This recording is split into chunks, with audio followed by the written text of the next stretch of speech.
आज मैं आपके सामने एक महत्वपूर्ण विषय पर बोलने वाली हूँ, जो कि हमारे समाज की धुरी है, औरत। औरत एक ऐसा शब्द है जिसमें संपूर्ण मानवता का सार छुपा हुआ है। वह माँ है, बहन है, बेटी है, पत्नी है और सबसे महत्वपूर्ण वह एक इंसान है। भारतीय समाज में औरतों की भूमिका और उनके योगदान की अनदेखी नहीं की जा सकती। अगर हम इतिहास की ओर नजर डालें तो औरतों ने हमेशा से ही समाज के निर्माण में महत्वपूर्ण भूमिका निभाई है। चाहे वह झांसी की रानी लक्ष्मीबाई हो, जिन्होंने अंग्रेजों के खिलाफ तलवार उठाई, या फिर सावित्रीबाई फुले, जिन्होंने नारी शिक्षा के लिए संघर्ष किया। इन महिलाओं ने अपने जीवन को समर्पित कर समाज को दिशा दी और आने वाली पीढ़ियों के लिए मार्गदर्शन किया। परिवार समाज की नींव है और इस नींव को मजबूती देने के में औरतों का अहम योगदान होता है। एक माँ के रूप में वह अपने बच्चों का लालन पालन करती है, उन्हें संस्कार देती है और उन्हें एक अच्छा इंसान बनाने का प्रयास करती है। एक पत्नी के रूप में वह अपने पति के साथ कंधे से कंधा मिलाकर जीवन के हर संघर्षों में उसका साथ देती है। परंतु इन सब के बावजूद समाज में औरत की स्थिति हमेशा से ही समान नहीं रही है। उसे हमेशा से पुरुषों के मुकाबले कम आंका गया है, उसे दबाया गया है और उसे अपने अधिकारों से वंचित रखा गया है। आज भी आधुनिकता के इस युग में औरतों के साथ भेदभाव, शोषण और अत्याचार होते हैं, चाहे वह घरेलू हिंसा हो, दहेज प्रथा हो या फिर कार्यस्थल पर उत्पीड़न। औरतों को हर कदम पर संघर्ष करना पड़ता है। यह सच है कि समय के साथ साथ महिलाओं की स्थिति में सुधार आया है, लेकिन यह सुधार पर्याप्त नहीं है। समाज के विकास के लिए यह आवश्यक है कि औरतों को समान अधिकार और अवसर दिए जाए।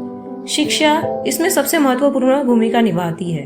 जब एक औरत शिक्षित होती है तो वह केवल अपने परिवार को ही नहीं बल्कि पूरे समाज को शिक्षा का महत्व सिखाती है। एक शिक्षित औरत अपने अधिकारों के प्रति जागरूक होती है और अपने हक के लिए लड़ सकती है। शिक्षा ही वह साधन है जो औरतों को आत्मनिर्भर बनाता है। एक आत्मनिर्भर औरत अपने परिवार का भरण पोषण कर सकती है, अपनी इच्छाओं को पूरा कर सकती है और समाज में एक सम्मानजनक स्थान बना सकती है।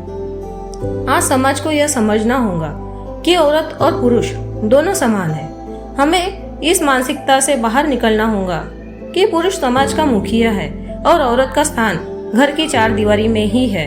हमें समाज समानता की दिशा में कदम बढ़ाना ही होगा, जिसमें औरतों की भी हर क्षेत्र में समान अवसर मिले, चाहे वह शिक्षा हो, रोजगार हो या फिर राजनीति हो। नारी सशक्तिकरण का अर्थ है महिलाओं को उनकी क्षमता और आत्मसम्मान का एहसास कराना, उन्हें यह विश्वास दिलाना कि वे भी हर क्षेत्र में आगे बढ़ सकती है और समाज में अपना पहचान बना सकती है। सरकार द्वारा चलाई जा रही है कई योजनाएं, जैसे बेटी बचाओ, बेटी पढ़ाओ, सुकन्या समृद्धि योजना आदि इस दिशा में उठाए गए कदम है। लेकिन इस योजनाओं के साथ साथ समाज के हर व्यक्ति को भी अपनी सोच में बदलाव लाना होगा। हमें यह समझना होगा कि नारी सशक्तिकरण केवल एक नारा नहीं है, बल्कि एक जिम्मेदारी है जिसे हमें मिलकर निभाना होगा। औरतें आज हर क्षेत्र में अपनी पहचान बना रही है, चाहे वह विज्ञान हो, खेल हो, कला हो या फिर राजनीति हो। वे डॉक्टर, इंजीनियर, वैज्ञानिक और नेता बनकर समाज की प्रगति में अपना योगदान दे रही है। यह औरतों की मेहनत और संघर्ष का ही परिणाम है कि आज वे हर क्षेत्र में पुरुषों के साथ कंधे से कंधा मिलाकर चल रही है। अंत में मैं यही कहना चाहूंगी कि औरत समाज की धुरी है। उसका सम्मान करना, उसे अधिकार देना और उसे समान अवसर प्रदान करना समाज के हर व्यक्ति का कर्तव्य है। जब हम औरतों को उनके हक, सम्मान के साथ जीने का अवसर मिलेगा, तभी हमारा समाज सच्चे अर्थों में प्रगति कर सकेगा।